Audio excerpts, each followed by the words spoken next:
Using up a lot, but that's okay. Yes, we are going to start a front to back with Columbia University's Medieval Song and Story, book volume number 4.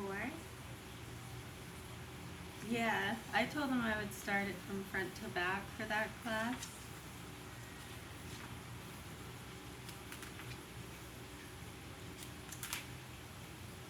Good, thank you. Yeah, we were just listening to that. It was a discussion about mental illness and stuff. Really good stuff. We love how they threw in the talk about using the 90% of your brain. Yeah, so for years people try to bring understanding to that at any given time. For instance, yes, if I'm writing, so much of my focus is being put on that, but I couldn't write down what I'm doing and then think about something else, maybe do something else. You can only do so many things at once, right?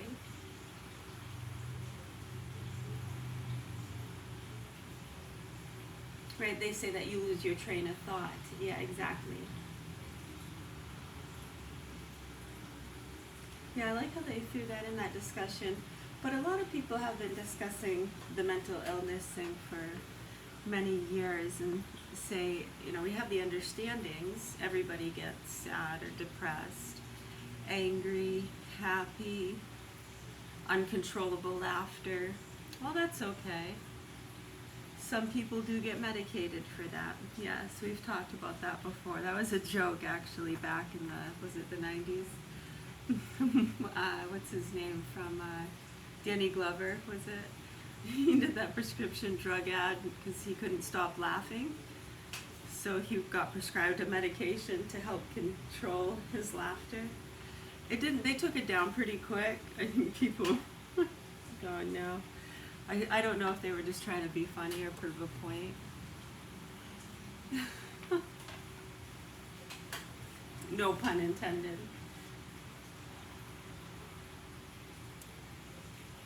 Yeah. Right, so I guess it's coping mechanisms, how to cope with it. Right. Yeah, I feel this way, and yeah, sometimes somebody maybe needs to do something about it or get angry or want to discuss it, or who knows, it could be a number of things. It's usually what they're upset or depressed about. If it's something that keeps up and up, what is it? Normal stuff. Paying the bills, right? Money comes in, bills get paid. Stress is less.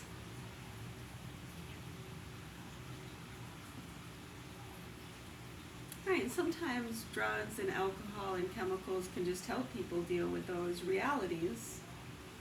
But sometimes life can be rough or difficult, stressful. Yeah, with today's time, it's amazing the ease of living, and I guess it's just a matter of spreading the word, production lines.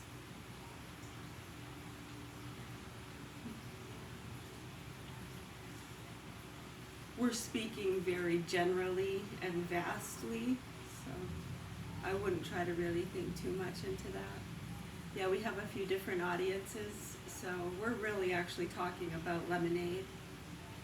Yeah, we are starting a lemonade stand, yeah. Everywhere, with Cracker Jack bands. Oh, they're gonna fill the air. And there you are, happy landing on a chocolate bar. Is it? I can't tell. I don't know. It's the lighting. Is my face all white? Well, I need the light so I can read. Is that better? I don't think that's gonna change. Hold on. There. Try that. Better? Oh, I can't see the pages.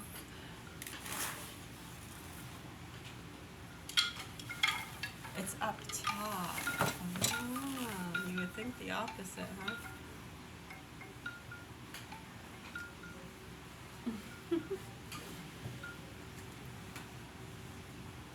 Right, so just a matter of understanding. Sometimes we get sad or depressed. I think most people sometimes just throw fits and want something done about who's making them feel sad or depressed, and then something needs to be done about that. You gotta teach them a lesson, get the bullies. We gotta do something about that. I know, and then it's just these back and forth games they've been playing. It's really bad, especially since 2010 when they signed that paperwork. It's not even funny what they've been doing to a lot of people. It's like children, like little children playing these games, and they think it's funny. And it's hurting a lot of innocent people who do live in very stressful environments, which create a mental disturbance because they're in a very harsh environment. And I can't tell you how gross and disgusting it is to watch so many of you act like such pigs, but to each their own, I guess. There's a lot of good people, you know. Us too. I gotta tell you, us too. We have to see that within ourselves. And there's probably not a moment, really, or should I say a day that goes by where there's not a moment, at least one or two, where we feel like we're doing that maybe. Acting like pigs. I feel like a slob sometimes. Be like, oh man, that was really slobby of me. What a pig. I know. I guess there's, you know, levels.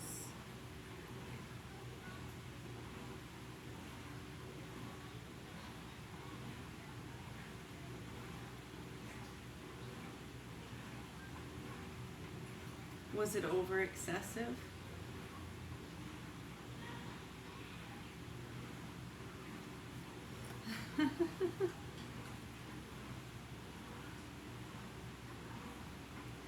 Mhm. Oh, that sounds really cool, actually.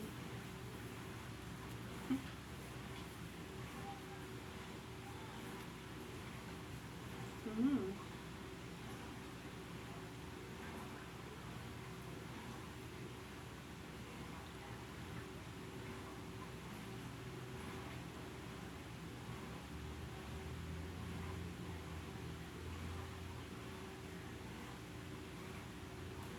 Well, that's where the understanding comes in, is because you look at them and they don't know any better. They were brought up in these entitled worlds, everything handed to them. They think they worked hard. Yeah, mommy and daddy told them if, you know, they went to school and did good, get a good job. You're in. In like Flynn, we'll make sure of it. Yeah, I know, and then if something goes astray and they're complaining, Mommy, Daddy, I didn't get the job, I didn't get the part. Oh man, you better watch out for some of those parents, huh? I know. If you can sell them on, you can get them the part, or whatever it is, the deal, the drugs, whatever it is, right? They'll give you the money, give you, yeah, do it, find the aliens, get the bully, get the Karen, whatever it is. It's insane. These people are fucking crazy, dude. Doing the best we can, hopefully. But yeah, we all have those feelings. I guess it's just a matter of people not being able to capitalize on that, especially with children, and push drugs on them for having natural emotions. And it is sad because in some cases, yeah, it's very helpful and necessary. It's a lot of different situations, and everyone has their own extenuating circumstances and environments. Not everything is so standard, and when our systems are running on a standard system, that sick people telling you they're fucking sick, that they take advantage of to teach people lessons, this has been really scary to a lot of us. I can't even tell you. Even with our own training and background and help from so many people, yeah, it's traumatizing. And you go, yeah, no wonder. And you see people, because you wonder, like, what would drive someone to kill themselves? Or do something so crazy to hurt other people, too? And you go, wow, it's those moments. This is when people snap. And you try to tell those people, and they're fucking laughing at you, and your kids are literally being abused right next door. Do you know how horrifying that is? Talk about looking glasses, huh? Get on your freaking goggles. We had to accept a lot of these things years ago, and it was very difficult for us. We actually, we had moments where we're like, yeah, no, F that, we'll take care of it ourselves. And we had to go back to Canada for a little bit, rearrange ourselves, and come back. Violence is not the answer. Human safety always at the forefront. It's very disturbing to us what's been happening here.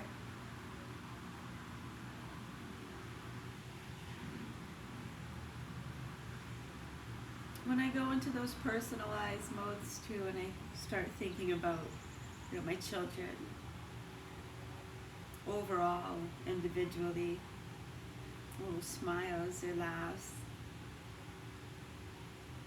just missing their happy energy, playing with them.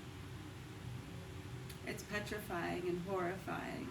And for anyone listening to know what the facts are here and how these people are ignoring it and what they're doing with my children, it's disturbing. You should not be okay with it, no matter how horrible you think I am or how much you think I deserve it. Thank you. Introduction. Medieval song and story. Where are we at? 11:44. 11 minutes 44 seconds into the video. It's 12:15 here. Okay, the term these were written in the early 1900s. Yeah, there's different volumes. This one is 1929. I'll get you all the dates here. It's like 1896 was the first one, copyright 1896. Wow, it's old, huh? It's craziness.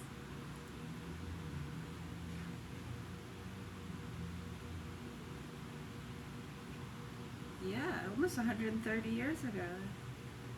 And then 1902, 1913, and 1917. Those 4 years were all published University Associates Incorporated, and then in 1929, Columbia University Press.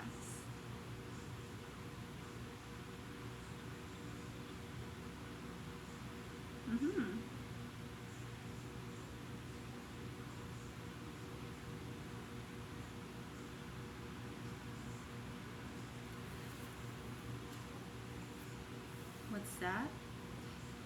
So that would be 96 years, yes. Introduction. The term Middle Ages is commonly get my reading head on. Introduction. The term Middle Ages, the light, I'm going to need more light. I'll just move closer maybe.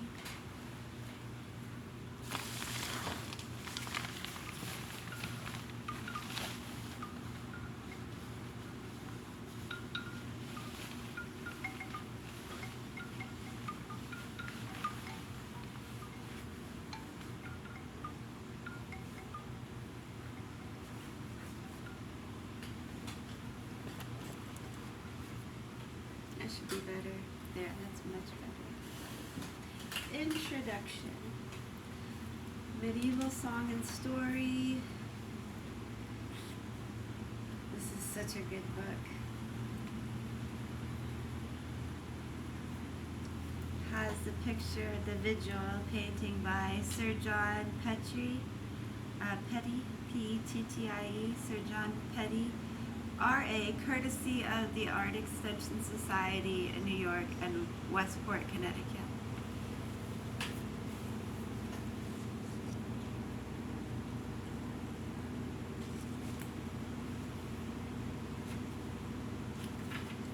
Okay, introduction. The term Middle Ages is commonly understood to cover the centuries of European history between the 5th and the 15th. Between the 5th and the 15th. Oh, centuries. In the brief introduction that follows, intended to furnish the reader with an approach to the specimens of literatures in many tongues and of widely separated ages,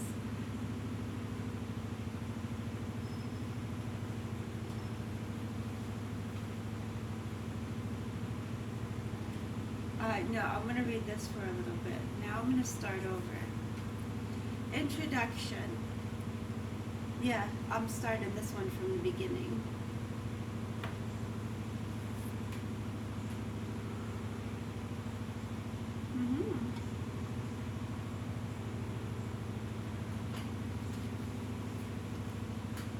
The term Middle Ages is commonly understood to cover the centuries of European history between the 5th and the 15th. In the brief introduction that follows, intended to furnish the reader with an approach to the specimens of literatures in many tongues and of widely separated ages, which make up this volume, we shall inquire how the Middle Ages came by their name and why such a large tract of time is treated as a unit, different as one part of it may be from another. Why is it treated? And why such a large tract of time is treated as a unit, different as one part of it may be from another.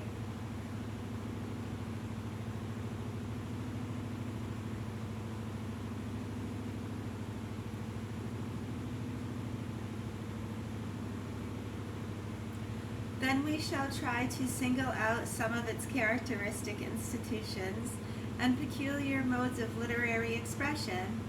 Finally, we shall throughout be concerned to observe how much of what is designated as medieval has served to shape life as it is lived today. In attempting to imagine an age so long bygone, it is not enough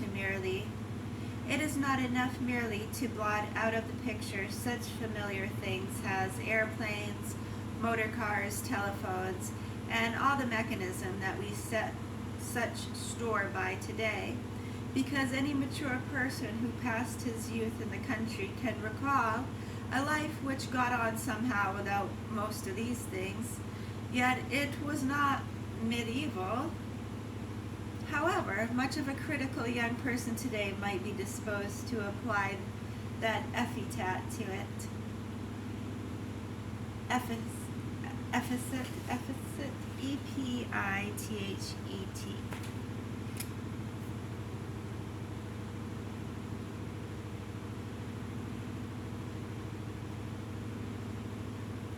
Yeah, we're putting some words for the crossword.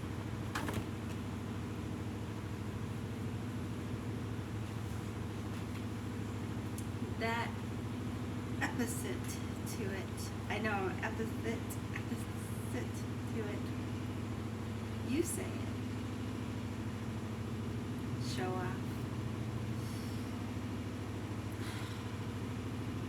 To imagine oneself. To imagine oneself in the Middle Ages is not enough, again, to conjure up a romantic picture of knights and castles and wizards and damsels in distress, though all those things play a certain part in medieval literature and the literature that derives from it. The first step is to imagine oneself without any pockets and with very little money or none in the pouch at one's girdle. Such a plight would be today desperate indeed. Without money, no movies or opera, social diversion, no educational opportunity, no looking at beautiful things, no real membership in society. To the man of the Middle Ages, all this came, theoretically at least, without price from one source, the church, in which everyone was incorporated in earliest infancy. Though he were no better than a serf bound to the tilling of his acres, the church door stood open. In its recurrent festivals he delightfully shared, and from it he learned a way of life that promised him eternal bliss has the reward of his well-doing. To free men, and not all agricultural laborers were serfs in the latter Middle Ages, the church offered a career. The ability could pass not only to the highest ecclesiastical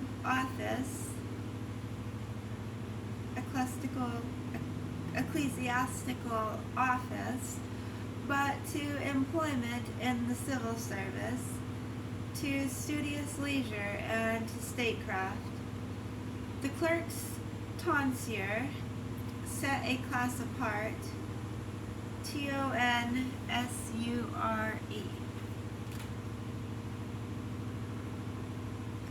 Tonsure sounds French.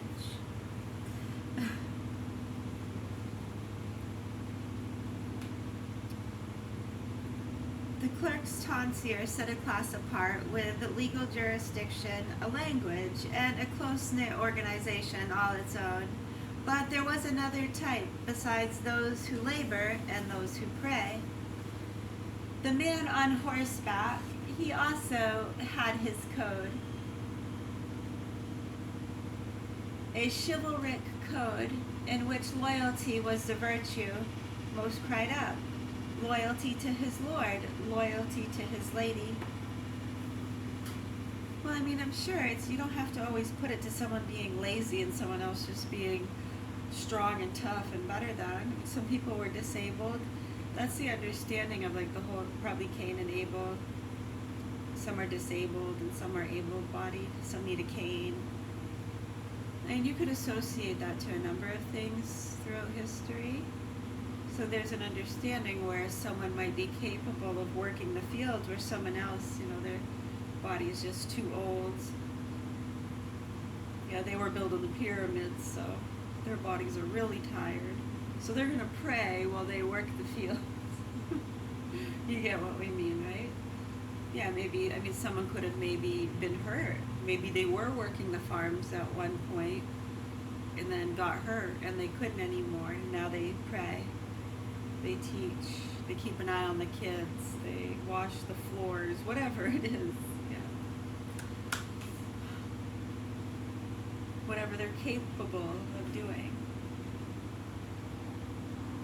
And that goes into, you gotta, earn your keep somehow. And you don't just want to be, that's where the term lushes and bums and leeches and all that come from.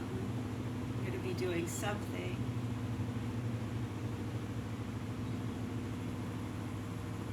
Right, and then that plays into too, you have all those different scenarios where, that's why we try to teach equality so someone cannot be, what do they call that, cast off. We don't want their help. Ew, gross. No, they gave me a dirty look. I never liked them. Put them in the shit house. You guys can shovel the shit. We'll pick the daisies.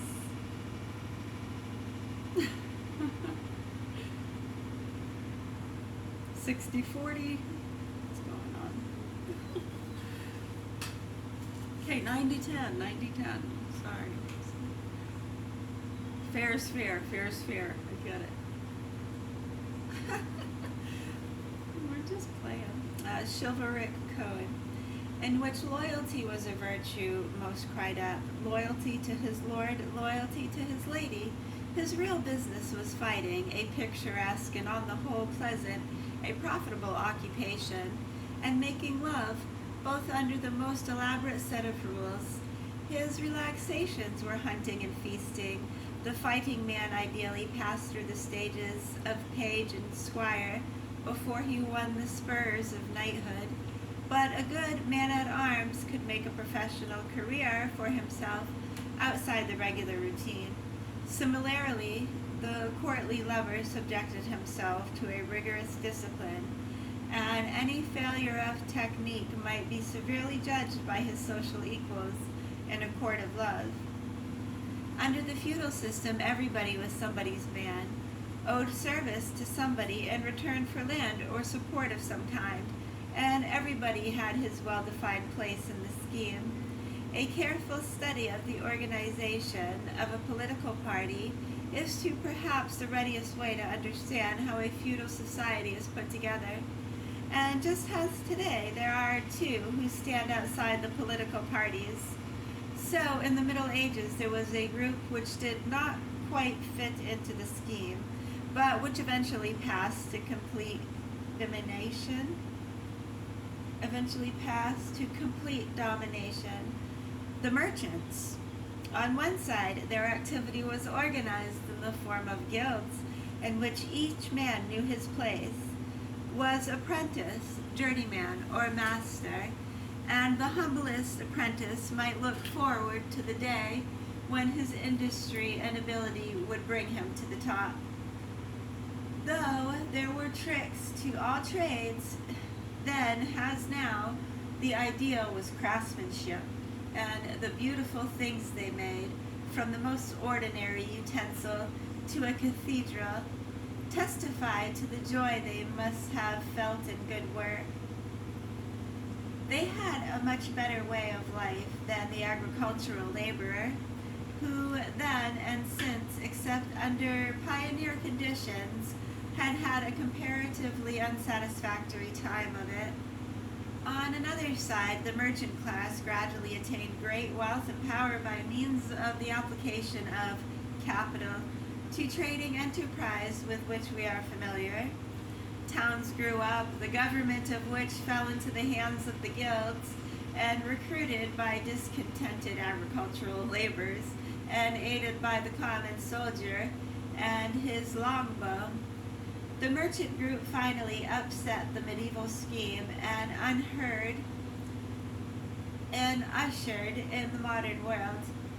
The man on horseback with his chivalry, his feudal loyalty, was a beaten man, and his castle had not long to wait before the purposes of defense it was rendered useless by gunpowder. Had not long to wait before, for purposes of defense. That sentence doesn't make sense. The man on horseback with his chivalry, his feudal loyalty, was a beaten man, and his castle had not long to wait before, for purposes of defense, it was rendered useless by gunpowder. Yeah, because it says before, not the number. Before.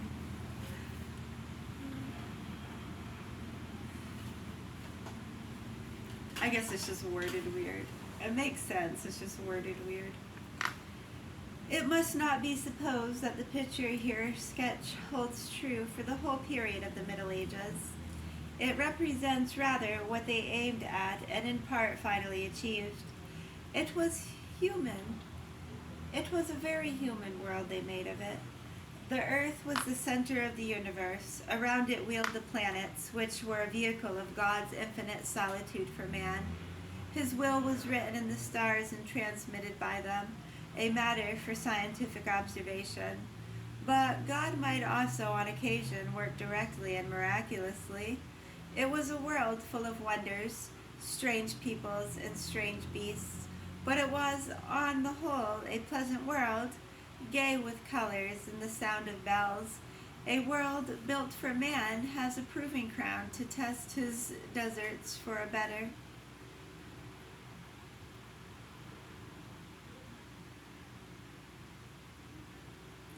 His will was written in the stars and transmitted by them, a matter of scientific observation. But God might also on occasion work directly and miraculously. That's a very good sentence. You can jot that down.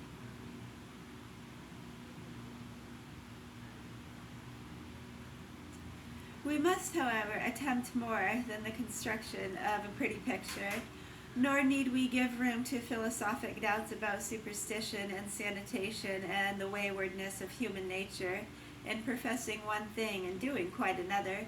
We must attempt to define and to suggest, we can do no more, the great variety of a period so long and how different it looked to ages other than our own. And we must try to pick out these things that have endured.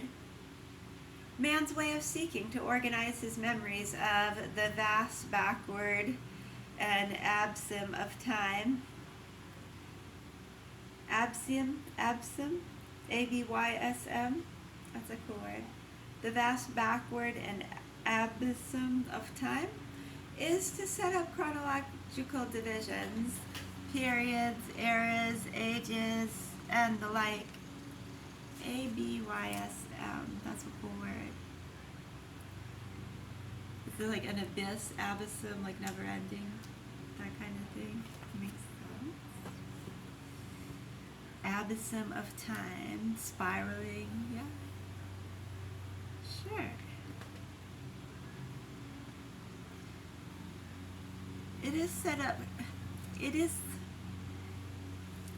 the vast backward and abysm of time is to set up chronological divisions, periods, eras, ages, and the like.